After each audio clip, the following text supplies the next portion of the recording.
establish order in the hall. ফিলিস্তিনের চলমান আগ্রাসনের জন্য বিশ্বব্যাপী নিন্দা ও আন্তর্জাতিক অপরাধ আদালতে গ্রেপ্তারি পরোয়ানার মধ্যে জাতিসংঘের সাধারণ পরিষদের অধিবেশনে ভাষণ দিয়েছেন ইসরায়েলের প্রধানমন্ত্রী বেনিয়ামিন নেতানিয়াহু।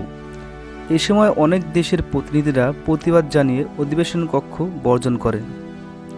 নেতানিয়াহু ভাষণ ঘিরে বড় বিক্ষোভ হয়েছে যুক্তরাষ্ট্রের নিউ ইয়র্কে। জাতিসংঘের সাধারণ পরিষদের ৮০তম অধিবেশনের চতুর্থ দিনটি ছিল শুক্রবার।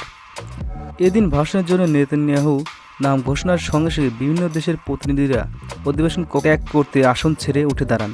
এক পর্যায়ে তারা অধিবেশন কক্ষ ত্যাগ করেন। প্রতিনিধিরা যখন অধিবেশন কক্ষ ছাড়ছিলেন তখন সেখানকার ছেড়ে যাচ্ছিলেন তখন সেখানকার উপস্থিত অনেকেই হাততালি দেন। এ সময় শীষ বাজাতে শোনা যায়। পরিষদের সভাপতি শৃঙ্খলা বজায় রাখতে বললেও তাতে কাজ হয়নি। পরে নেতানিয়াহু যখন ভাষণ দিচ্ছিলেন তখন তার সামনের আসনগুলো ফাঁকা দেখা যায়। প্রায় সব আরব ও মুসলিম দেশ, আফ্রিকার বেশ কিছু দেশ এবং ইউরোপের কয়েকটি দেশের প্রতিনিধিরা অধিবেশনটি বর্জন করেছিলেন।